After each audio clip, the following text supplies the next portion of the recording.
हिंदी साहित्य में आइए सुनते हैं मुंशी प्रेमचंद द्वारा रचित इस्तीफा स्वर चंद्रशेखर।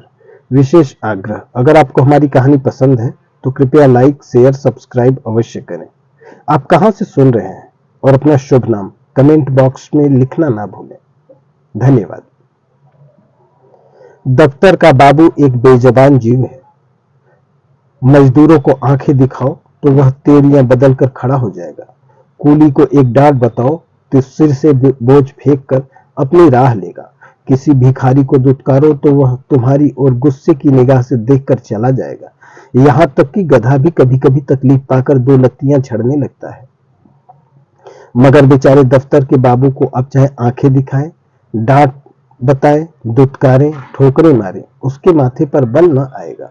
उसे अपने विकारों पर जो आधिपत्य होता है वह शायद किसी संयमी साधु में भी न हो। संतोष का पुतला, सब्र की मूर्ति, सच्चा आज्ञाकारी, गरज उसमें तमाम मानवीय इच्छाएं मौजूद होती हैं। खंडहर के भी एक दिन भाग्य जाग जाते हैं। दिवाली के दिन उस पर भी रोशनी होती है। बरसात में उस पर भी हरियाली छाती है। प्रकृति की दिलचस्पियों में उसका भी हिस्सा है। मगर इस गरीब बाबू के नसीब कभी नहीं जागते। इसकी अंधेरी तकदीर में रोशनी का उजाला कभी नहीं दिखाई देता। इसके पीले चेहरे पर कभी मुस्कुराहट की रोशनी नजर नहीं आती। इसके लिए सूखा सावन है, कभी हरा भादो नहीं। लाला फतेह चंद्र ऐसे ही एक बेजबान जीव थे। कहते हैं मनुष्य पर उसके नाम का भी असर होता है। फतेह चंद्र की दशा में यह बात यथार्थ सिद्ध न हो सकी। यदि उन्हें हार चंद कहा जाए तो कदाचित यह अत्युक्ति न होगी। दफ्तर में हार, जिंदगी में हार, मित्रों में हार, जीवन में उनके लिए चारों ओर निराशाएं ही थी। लड़का एक भी नहीं, लड़कियां 3, भाई एक भी नहीं, भौजाइयां 2, गांठ में कौड़ी नहीं मगर दिल में आया और मुरव्वत। सच्चा मित्र एक भी नहीं, जिससे मित्रता हुई उसने धोखा दिया। इस पर तंदुरुस्ती भी अच्छी नहीं। 32 साल की अवस्था में बाल खिचड़े हो गए थे। आंखों में ज्योति नहीं, हाजमा चौपट, चेहरा पीला, गाल पिचके, कमर झुकी हुई, न दिल में हिम्मत न कलेजे में ताकत। 9 बजे दफ्तर जाते और 6 बजे शाम को लौट कर घर आते। फिर घर से बाहर निकलने की हिम्मत न पड़ती। दुनिया में क्या होता है इसकी उन्हें बिल्कुल खबर न थी। उनकी दुनिया लोक परलोक, जो कुछ था दफ्तर था। नौकरी की खैर मनाते और जिंदगी के दिन पूरे करते थे। न धर्म से वास्ता था, न दीन से नाता, न कोई मनोरंजन था, न खेल। ताश खेले हुए शायद एक मुद्दत गुजर गई थी। जाड़ों के दिन थे। आकाश पर कुछ कुछ बादल थे। फतेह चंद 5:30 बजे दफ्तर से लौटे तो चिराग जल चुके थे। दफ्तर से आकर वह किसी से कुछ न बोलते। चुपके से चारपाई पर लेट जाते और 15-20 मिनट तक बिना हिले डुले पड़े रहते। तब कहीं जाकर उनके मुंह से आवाज निकलती। आज भी प्रतिदिन की तरह वे चुपचाप पड़े थे कि एक ही मिनट में बाहर से किसी ने पुकारा। छोटी लड़की ने जाकर पूछा तो मालूम हुआ कि दफ्तर का चपरासी है। शारदा पति के मुंह हाथ धोने के लिए लोटा गिलास मांज रही थी। बोली, उससे कह दे क्या काम है, अभी तो दफ्तर से आए हैं। और बुलावा आ गया? चपरासी ने कहा है, अभी फिर बुला लाओ, कोई बड़ा जरूरी काम है। फतेह चंद्र की खामोशी टूट गई। उन्होंने सिर उठाकर पूछा, क्या बात है? शारदा, कोई नहीं, दफ्तर का चपरासी है। फतेह चंद्र ने सहम कर कहा, दफ्तर का चपरासी? क्या साहब ने बुलाया है? शारदा, हाँ, कहता है साहब बुला रहे हैं। यहाँ कैसा साहब से तुम्हारा जब देखो बुला लेता है। सवेरे के गए गए अभी मकान लौटे हो, फिर भी बुलावा आ गया। फतेह चंद्र ने संभल कर कहा, जरा सुन लो, किस लिए बुलाया है? मैंने सब काम खत्म कर दिया था, अभी आता हूँ। शारदा, जरा जलपान तो करते जाओ। चपरासी से बातें करने लगोगे तो तुम्हें अंदर आने की याद भी न रहेगी। यह कहकर वह एक प्याली में थोड़ी सी दालमोट और सेव लाई। फतेह चंद्र उठकर खड़े हो गए थे, किंतु खाने की चीजें देखकर चारपाई पर बैठ गए और प्याली की ओर चाव से देखकर पूछा, लड़कियों को दे दिया है ना? शारदा ने आंखें चढ़ाकर कहा, हाँ हाँ दे दिया, पहले तुम खाओ। इतने में लड़की से चपरासी ने पुकारा, बाबूजी, हमें बड़ी देर हो रही है। शारदा, कह क्यों नहीं देते?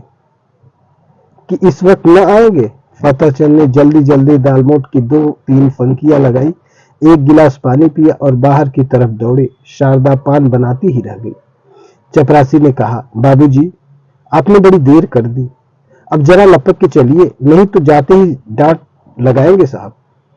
फतेहचंद ने 2 कदम दौड़कर कहा, चलेंगे तो भाई आदमी ही की तरह, चाहे डांट लगाए या दांत दिखाए, हमसे दौड़ा नहीं जाता। बंगले ही पर है ना। चपरासी, भला वह दफ्तर क्यों आने लगा? बादशाह है कि कोई दिल्लगी? चपरासी तेज चलने का आदी था। बेचारे बाबू फतेहचंद धीरे धीरे जाते थे। थोड़ी ही दूर चलकर हाँफ उठे, मगर मर्द तो थे ही, यह कैसे कहते कि भाई जरा और धीरे चलो। हिम्मत करके कदम उठाते जाते थे, यहां तक कि जांघों में दर्द होने लगा और आधा रास्ता खत्म होते होते पैरों ने उठने से इनकार कर दिया। सारा शरीर पसीने से तर हो गया, सिर में चक्कर आ गया, आंखों के सामने तितलियां उड़ने लगी। चपरासी ने ललकारा, जरा कदम बढ़ाए चलो बाबू। फतेहचंद बड़ी मुश्किल से बोले, तुम जाओ, मैं आता हूं। वे सड़क के किनारे पटरी पर बैठ गए और सिर को दोनों हाथों से थाम कर दम मारने लगे। चपरासी ने इनकी यह दशा देखी तो आगे बढ़ा। फतेहचंद डरे कि यह शैतान जाकर न जाने साहब से क्या कह दे तो गजब ही हो जाएगा। जमीन पर हाथ टेक कर उठे और फिर चले, मगर कमजोरी से शरीर हाँफ रहा था। इस समय कोई बच्चा भी उन्हें जमीन पर गिरा सकता था। बेचारे किसी तरह गिरते पड़ते साहब के बंगले पर पहुंचे। साहब बंगले पर टहल रहे थे, बार बार फाटक की तरफ देखते थे और किसी को आते न देखकर मन में झल्लाते थे। चपरासी को देखते ही आंखें निकालकर बोले, इतनी देर कहां था? चपरासी ने बरामदे की सीढ़ी पर खड़े खड़े ही कहा, हुजूर, जब वह आए तब तो मैं दौड़ा चला आ रहा हूं। साहब ने पैर पटक कर कहा, बाबू क्या बोला? चपरासी, आ रहे हैं हुजूर, घंटा भर में तो घर से निकले। इतने में फतेहचंद अहाते के तार के अंदर से निकलकर वहां आ पहुंचे और साहब को सिर झुकाकर सलाम किया। साहब ने अकड़कर कहा, अब तक कहां था? फतेहचंद ने साहब का तमतमाया चेहरा देखा तो उनका खून सूख गया। बोले, हुजूर, अभी अभी तो दफ्तर से गया हूं। जो ही चपरासी ने आवाज दी, हाजिर हुआ। साहब, झूठ बोलता है, तुम झूठ बोलता है, हम घंटे भर से खड़ा है। फतेहचंद, हुजूर, मैं झूठ नहीं बोलता, आने में जितनी देर हो गई, मगर घर से चलने में मुझे बिल्कुल देर नहीं हुई। साहब ने हाथ की छड़ी घुमाकर कहा, चुप रह सुअर, हम घंटा भर से खड़ा है, अपना कान पकड़ो। फतेहचंद ने खून की घूंट पीकर कहा, हुजूर, मुझे 10 साल काम करते हो गए कभी। साहब, चुप रह सुअर, हम कहता है कि अपना कान पकड़ो। फतेहचंद, जब मैंने कोई कसूर किया हो। साहब, चपरासी, इस सुअर का कान पकड़ो। चपरासी ने दबी जबान से कहा, हुजूर, यह भी मेरे अफसर हैं, मैं इनका कान कैसे पकड़ूं?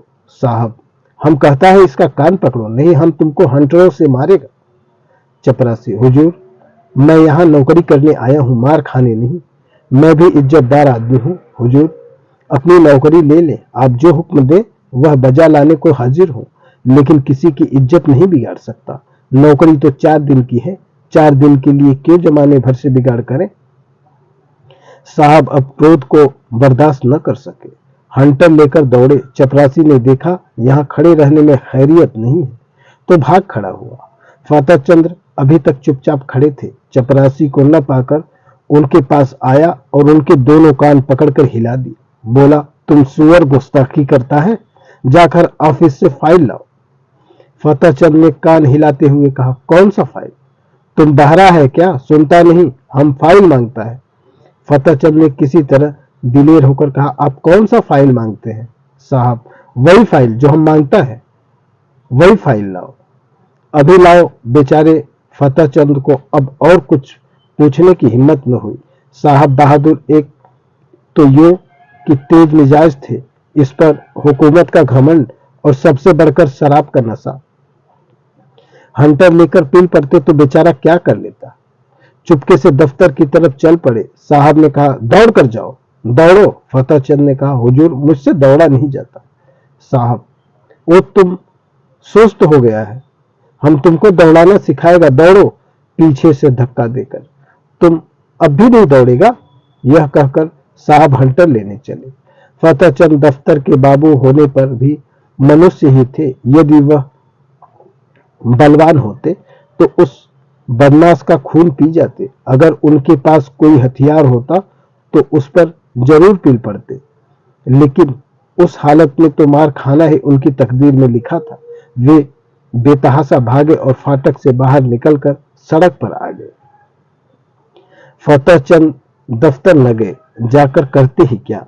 साहब ने फाइल का नाम तक न बताया, शायद नशे में भूल गया। धीरे धीरे घर की ओर चले, मगर इस बेइज्जती ने पैरों में बेड़ियां सी डाल दी थी। माना कि वह शारीरिक बल से साहब से कम थे, उनके हाथ में कोई चीज भी न थी, लेकिन क्या वह उसकी बातों का जवाब न दे सकते थे? उनके पैरों में जूते तो थे, क्या वह जूते से काम न ले सकते थे? फिर क्यों उन्होंने इतनी जिल्लत बर्दाश्त की? मगर इलाज की ही क्या था? यदि वह क्रोध में उन्हें गोली मार देता तो उसका क्या बिगड़ता? शायद 1-2 महीने की कैद हो जाती, संभव है 200-400 रुपए जुर्माना हो जाता, मगर इनका परिवार तो मिट्टी में मिल जाता। संसार में कौन था जो इनके स्त्री बच्चों की खबर लेता? वह किसके दरवाजे हाथ फैलाते? यदि उसके पास इतने रुपए होते जिससे उनके कुटुंब का पालन हो जाता तो वह आज इतनी जिल्लत न सहते। या तो मर ही जाते या उस शैतान को कुछ सबक ही दे देते। अपनी जान का उन्हें कोई डर न था। जिंदगी में ऐसा कौन सुख था जिसके लिए वह इस तरह डरते? ख्याल था सिर्फ परिवार के बर्बाद हो जाने का। आज फतेहचंद को अपनी शारीरिक कमजोरी पर जितना दुख हुआ उतना और कभी न हुआ था। अगर उन्होंने शुरू ही से तंदुरुस्ती का ख्याल रखा होता, कुछ कसरत करते रहते, लकड़ी चलाना जानते होते, तो क्या इस शैतान की इतनी हिम्मत होती कि वह उनका कान पकड़ता, उसकी आंखें निकाल लेते? कम से कम उन्हें घर से एक छुरी लेकर चलना था, और न होता तो 2-4 हाथ जमाते ही पीछे देखा जाता, जेल जाना ही होता ना, या कुछ। वे जो जो आगे बढ़ते थे त्यों त्यों उनकी तबीयत अपनी कायरता और बोधेपन पर और भी झल्लाती थी। अगर वह उचक कर उसके 2-4 थप्पड़ लगा देते तो क्या होता?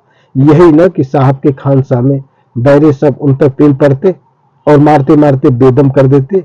बाल बच्चों के सिर पर जो कुछ पड़ती।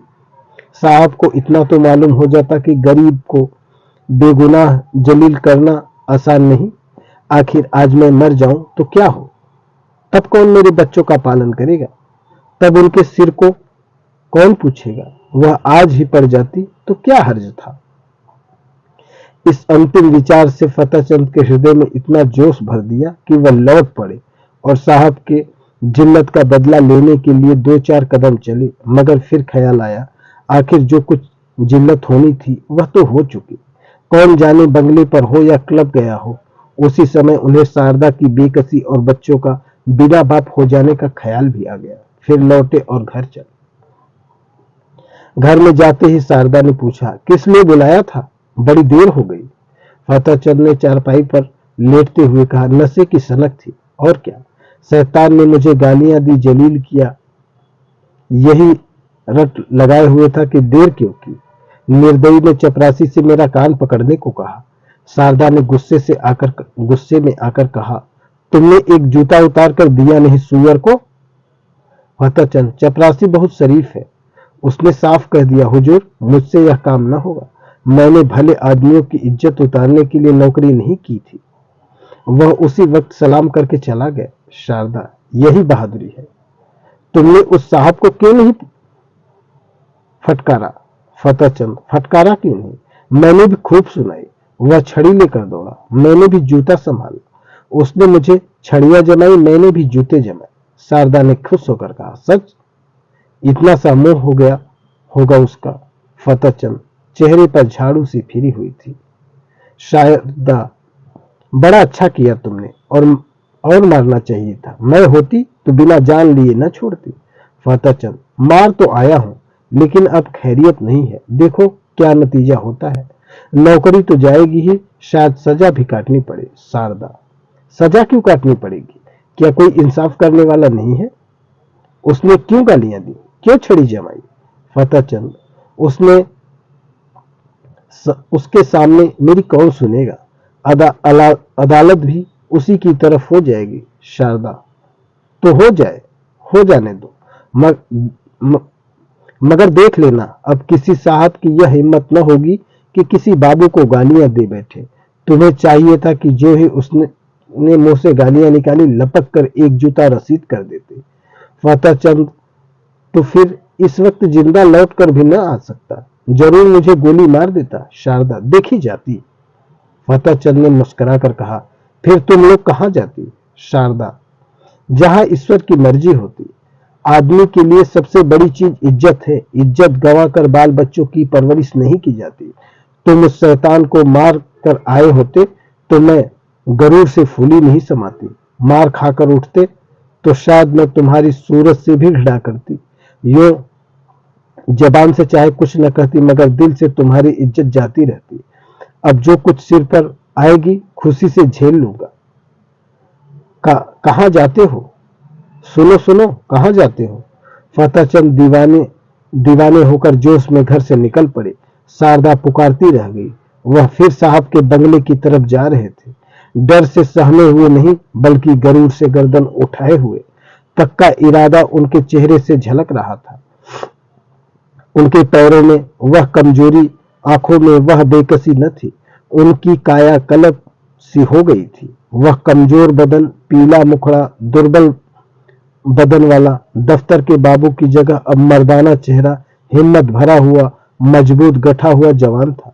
उन्होंने पहले एक दोस्त के घर जाकर उसका डंडा लिया और अकड़ते हुए साहब के बंगले पर जा पहुंचे। इस वक्त 9 बजे थे। साहब खाने की मेज पर थे, मगर फतेह चंद ने आज उनके मेज पर से उठ जाने का इंतजार न किया।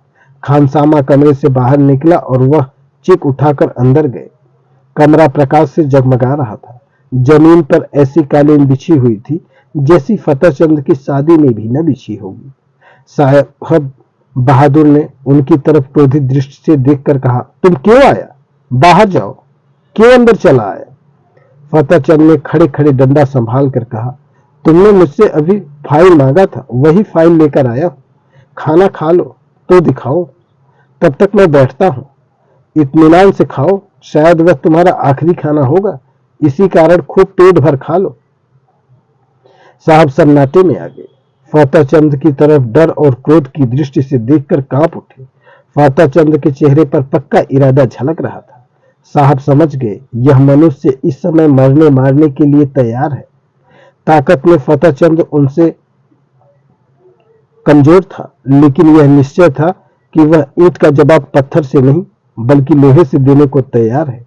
यदि वह फतेह चंद को बुरा भला कहते हैं तो क्या आश्चर्य है कि वह डंडा लेकर पिल पड़े। हाथापाई करने में यद्यपि उन्हें जीत मिलती, इसका कोई संदेह न था, लेकिन बैठे बैठाए डंडे खाना भी तो कोई बुद्धिमानी नहीं है। कुत्ते को आप डंडे से मारिए, ठुकराइए, जो चाहे कीजिए, मगर उसी समय तक जब तक वह गुर्राता नहीं। एक बार गुर्रा कर दौड़ पड़े तो फिर देखें आप हिम्मत कहां जाती है। यही हाल उस वक्त साहब बहादुर का था। जब तक यकीन था कि फतेह चंद घुड़की, गाली, हंटर सब कुछ खामोशी से सह लेगा, तब तक आप शेर थे। अब वह तेरियां बदले खड़ा, डंडे संभाले है, बिल्ली की तरह घात लगाए खड़ा है। जबान से कोई कड़ा शब्द निकला और उसने डंडा चलाया। वह अधिक से अधिक उसे बर्खास्त कर सकता है। अगर मारते हैं तो मार खाने का भी डर है। उस पर फौजदारी में मुकदमा दायर हो जाने का संदेह। माना कि वह अपने प्रभाव और ताकत को से जेल डलवा देंगे, परंतु परेशानी और बदनामी से किसी तरह न बच सकते हैं। एक बुद्धिमान और आदमी की तरह उन्होंने यह कहा, ओहो, हम समझ गया, आप हमसे नाराज हैं। हमने क्या आपको कुछ कहा है? आप क्यों हमसे नाराज हैं? फतेह चंद ने तन कर कहा, तुमने अभी 8 घंटे पहले मेरे कान पकड़े थे और मुझसे सैकड़ों उल जमीन बातें कही थी। क्या इतनी जल्दी भूल गए? साहब, मैंने आपका कान पकड़ा? आहा हा हा हा हा, क्या मजाक है? क्या मैं पागल हूं या दीवाना? फतेह चंद, तो क्या मैं झूठ बोल रहा हूं? चपरासी गवाह है, आपके नौकर चाकर भी देख रहे थे। साहब, कब की बात है? फतेह चंद, अभी अभी, कोई आधा घंटा हुआ। आपने मुझे बुलवाया था और बिना कारण मेरे कान पकड़े और धक्के दिए थे। साहब, ओ बाबूजी, उस वक्त मैं नशे में था। बेहरा ने हमको बहुत दे दिया था। हमको कुछ खबर नहीं क्या हुआ। माय गॉड, आपको कुछ खबर नहीं? फतेहचंद, नशा में अगर तुमने गोली मार दी होती तो क्या मैं मर न जाता? अगर तुम्हें नशा था और नशे में सब कुछ मुआफ है तो मैं भी नशे में हूं। सुनो मेरा फैसला, या तो अपने कान पकड़ो कि फिर कभी किसी भले आदमी से के संग ऐसा बर्ताव न करोगे, या मैं आकर तुम्हारे कान पकड़ूंगा। समझ गए कि नहीं? इधर उधर हिलो नहीं। तुमने जगह छोड़ी और मैंने डंडा चलाया, फिर खोपड़ी टूट जाए तो मेरी खता नहीं। मैं जो कुछ कहता हूं वह करके चला जाऊंगा। पकड़ो कान। साहब ने बनावटी हंसी हंसकर कहा, वेल बाबूजी, आप बहुत दिल लगी करता है। अगर हमने आपको बुरा बात कहा है तो हमको माफ कर दीजिए। फतेहचंद डंडा तौल कर, नहीं कान पकड़ो। साहब आसानी से इतनी जिल्लत न सह सके, लपक कर उठे और चाहा कि फतेहचंद के हाथ से लकड़ी छीन ले, लेकिन फतेहचंद गाफिल की तरह साहब मेज से उठने न पाए थे कि उन्होंने डंडे का भरपूर और तुला हुआ वार किया। साहब तो नंगे सिर थे ही। चोट सिर पर पड़ गई, खोपड़ी भन्ना गई। 1 मिनट तक सिर को पकड़े रहने के बाद बोले, हम तुमको बर्खास्त कर देगा। फतेहचंद, इसकी मुझे परवाह नहीं, मगर आज मैं तुमसे बिना कान पकड़वाए नहीं जाऊंगा। कान पकड़ कर वादा करो कि फिर किसी भले आदमी के साथ ऐसा बेइज्जत न करोगे, नहीं तो मेरा दूसरा हाथ पड़ना ही चाहता है। यह कहकर फतेहचंद ने फिर डंडा उठाया। साहब को अभी तक पहली चोट न भूली थी। अगर कहीं यह दूसरा हाथ पड़ गया तो शायद खोपड़ी खुल जाए। कान पर हाथ रखकर बोले, अब आप खुश हो? फिर तो कभी किसी को गाली न दोगे? कभी नहीं, कभी नहीं। अगर फिर कभी ऐसा किया तो समझ लेना मैं कहीं बहुत दूर नहीं हूं। अब किसी को गाली न देना। अच्छी बात है, अब मैं जाता हूं। आप आज से मेरा इस्तीफा है। मैं कल इस्तीफा में यह लिखकर भेजूंगा कि तुमने मुझे गालियां दी, इसलिए मैं नौकरी नहीं करना चाहता। समझ गए? साहब, आप इस्तीफा क्यों देता है? हम तो बर्खास्त नहीं कर रहा है। फतेहचंद, अब तुम जैसे पाजी आदमी की मातहती नहीं करूंगा। यह कहते हुए फतेहचंद कमरे से निकले और बड़े इत्मीनान से घर चले। आज उन्हें सच्ची विजय की प्रसन्नता का अनुभव हुआ। उन्हें ऐसी खुशी कभी न प्राप्त हुई थी। यही उनके जीवन की पहली जीत थी। धन्यवाद।